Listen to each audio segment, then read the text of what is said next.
이 이후에 이제 조이가 전혀 다른 삶을 살죠. 그런데 여기서 중요한 거는 아까 천사가 나타나서 마리아한테 각성을 시켰어요. 앞으로 너가 잉태하여 아들을 낳을 것이다. 새로운 사실을 알려줬단 말이에요. 그 전까지 모르던, 전혀 알지 못하던 그 세계를 소개해 준 거예요. 앞으로. 근데 그게 하나님 보실 때는 은혜를 받은 자의 삶이란 말이에요. 분명히 결론은 정해져 있어요. 이미 결론은 은혜를 받은 자요, 하나님 너와 함께하다 하니까 하나님이 주시는 그 말씀, 그 각성이 결론적으로는 분명히 은혜의 삶이고 은혜예요. 그런데 중요한 거는 마리아가 천사의 방문을 받아서, 그리고 그게 표현이 맞는지 모르겠지만 각성을 해서 그걸 수정했어요. 그럼 그의 인생이, 앞으로의 그 과정이 은혜에 받은 삶이기 때문에 평탄했냐, 모든 게 다 일사천리로 해결이 되고 모든 게 다 항상 승승장구였느냐, 그렇지 않다는 거죠. 조이도 이때 각성했잖아요. 완전히. 이게 근데 대단한 게, 너무 각성이 들었을 때, 결단되는 순간이 왔을 때, 아 그래도 아직은 사업하려면 그래도 부모님 생활도 좀 안전이 돼야 되고 애들도 좀 커야 되고 돈도 좀 모아야 되고, 그게 아니잖아요. 바로 그냥 남편한테 나가, 아빠도 나가. 남편하고 아빠, 지금까지 조이의 스타일이라면 그래도 살 곳을 좀 고를 수 있는 기회를 줘야지, 시간을. 근데 그렇지 않거든요. 이게 우리가 막 이기적으로 나만이 살자는 그런 뜻을 말하는 게 아니에요. 지금 뭔가 결정하고 결단해야 되는 순간이 왔을 때 이런 식의 결단이 조이한테 있었다는 거죠.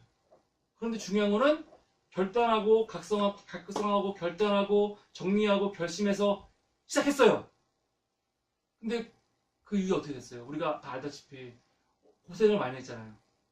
인정도 못 받고 사기도 당하고, 또 가족들하고도 이것 때문에 멀어지잖아요. 특히 패기 같은 경우는 아주 어렸을 때부터 친했던 친구 같은 자매인데 사업 때문에 결국은 멀어진단 말이에요. 그런데 결국 이런 각성이 있었기 때문에 조이의 인생이 변한 거거든요. 마리아도, 다시 말을 돌아가서, 마리아도 아이까지 낳았어요. 그런데 헤롯한테 죽을 뻔했죠. 도망 다니잖아요. 결국은 아이를 낳고 집으로 못 가고 어디로 가요? 애굽으로 가요. 애굽으로. 이집트로 가서 헤롯이 죽을 때까지 기다리고 있다가 죽은 다음에서야 올라오는데, 올라와서도 그의 큰아들이 무서워가지고 결국은 이스라엘의 가장 변방인 갈릴리로 가는 거거든요. 갈릴리로.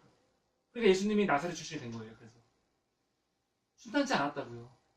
각성과, 그리고 우리의 마음이 다 들었을 때 그것만으로 우리의 인생이 순탄해지지 않아요. 그것 때문에 우리의 인생이 터닝 포인트가 되고 저 다른 삶으로 이제 삶이 이끌어지긴 하지만, 그렇다고 해서 그 이끌어지는 삶이 순탄하진 않다고요. 순탄하지 않으면 모른다고요, 우리가. 그런데 그게 무서워서 계속 숨어 있거나, 아까 아이가 말하잖아요. 너가 숨어 있을 때 가장 안전하다고 얘기가 막 하거든요. 아니면 그냥 내 안전한 일상 가운데, 직장 생활에 머물러 있으면 안전할 수 있어요. 하지만 그냥 그렇게 사는 거죠, 인생은. 그 포인트가 각성인 거죠. 우리한테 그런 시기가 왔을 때 어떻게 할 건가? 이게 중요한 거고. 전 그래서 어둠사님이 직장을 그만두겠다고 딱 결심한 거에 대해서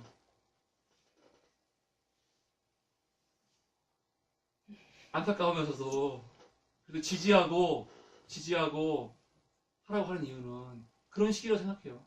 각성의 시기. 어둠사님도 계속 그렇게 사는 게 아니고, 본인이 지금까지 살았던 걸 부정하는 거 아니죠. 살아왔던 것들을 토대로 이제 또 새로운 인생을 살기 위한 각성이 됐는데, 그 각성에 대해서 그냥 그래도 남편이 돈도 못 벌고 내가 더 있어야 돼, 그렇게 하고도 그냥 머물러 갈 수 있잖아요. 안정적으로.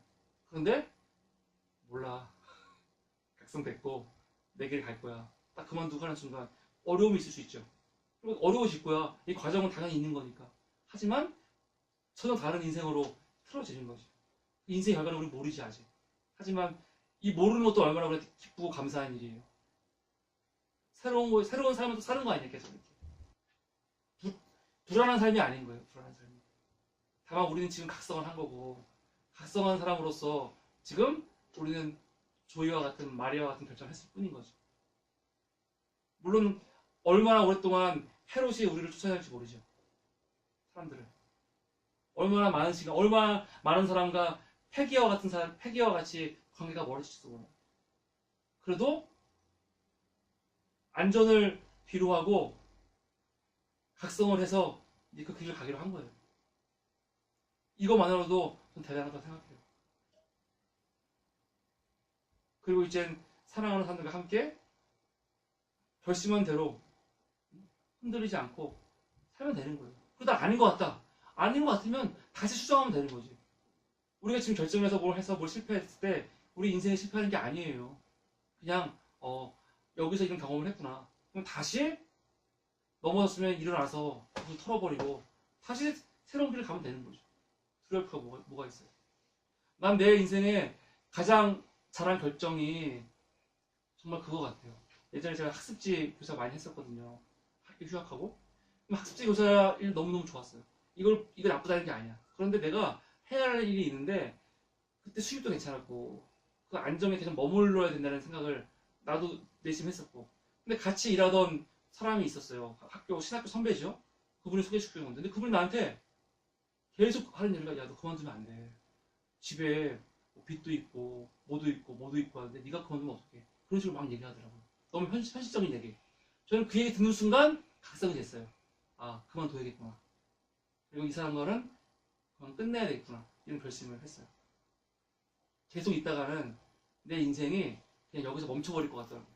그리고 그만뒀지만 제 인생이 그 이후에 낭떠러지로 떨어지지 않았어요. 오히려 더 내가 하고 싶은 일들, 하나님께 받은 소명에 충실하면서 살았고 지금까지 온 거죠. 그리고 또 정말 잘한 거는 내가 성강교회에서 최정환 목사하고 결별한 거. 그게 내 인생에 있어서 정말 잘한 거라고 생각해요. 요새 부목사 자리가 없어요. 진짜로 없어요. 그래서 지금 박사과정 쑥 들어오면은 저는 아직 마흔이 안 됐으니까 아직은 저는 기회가 한 번 더 있을 수 있어요. 그런데 마음만 넘어가면 부목사들 자리가 없단 말이에요. 진짜로 없어요. 성령교회에서 나한테 있는 자리는 나쁜 자리가 아니란 말이에요. 그리고 담임 목사님이 나한테 못하지도 않았어요, 그렇게.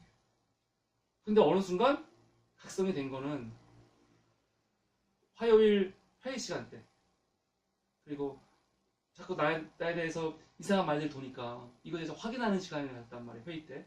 그때 그 사람의 반응, 담임 목사님의 반응과 답변과 이야기를 듣는 순간 나한테 각성이 일어난 거죠. 아, 여기에 더 이상 있으면 안 되겠다. 사실 바로 그 전날까지만 하더라도, 회의 시간 들어갈 때까지만 하더라도 내가 교회를 사임할 생각을 안 했단 말이에요, 전혀. 다만 사실 여부만 확인해야지 이거였단 말이에요. 근데 대화하는 순간 각성이 일어났죠. 아, 여기는 내가 있으면 안 되겠다. 정확히 말하면 여기가 아니고 이 사람하고는 더 이상 있으면 안 되겠다. 그러면 내 인생도 여기서 멈춰버린다는 생각, 내 사역도 여기서 멈춰버린다는 생각이 있었거든요. 그래서 끊고 나온 거. 저는 이게 저한테 정말 잘한 것 같아요. 근데 이 결정을 잘한 건 사실 이때까지만 해도 저한테 이렇게 나쁘지 않았거든요. 하지만 그 이후에 한 달 동안 우리한테 보여준 그 악마적인 모습들이 있어요. 이런 걸 확인하면서 아, 그때의 결정이 옳았구나. 한 달 동안은 그걸 계속 확인하는 순간이었어요. 후회가 없죠. 그리고 정말 잘했다. 그리고 지금 보상된 건 없지만 지금 우리가 뭔가 새로운 걸 도전하는 거에 대해서는 아, 정말 잘한 결정이다. 앞으로 끊임없이 해로이 쫓아오고 어려움들이 있을 수 있겠지만 그래도 이거는 하나님이 우리한테 주신 각성의 순간이다. 각성의 순간. 후회가 없는. 물론 결과는 가봐야겠지만, 근데 결과에 따라서 그때 주신 하나님의 각성의 은혜가 은혜냐 아니냐 결정되는 거 아니거든요. 결과적으로 뭐가 없으면 어때요? 없으면 어때요? 그게 있어야지만 그게 은혜인 건 아니에요. 은혜인 건 아니라고요. 그렇게 보는 사람은 그리스도의 십자가 자체의 은혜를 모르는 사람이죠.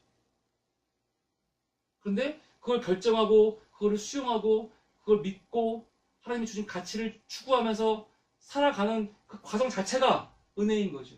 이스라엘 백성이 가나안에 들어갔기 때문에 은혜가 아닌 거예요. 가나안에 들어가기 전에 40년간 광야를 돌면서 하나님과 함께 했잖아요.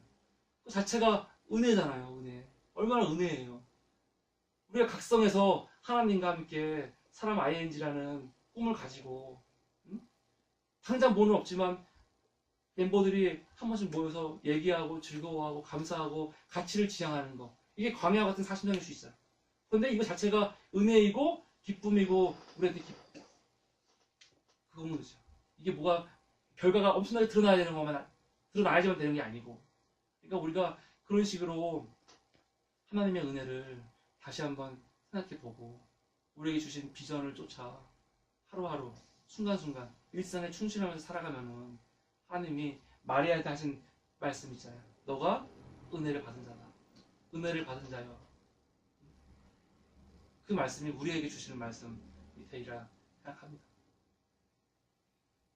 SBS 이가정 첫 번째 시간 마치도록 하겠습니다.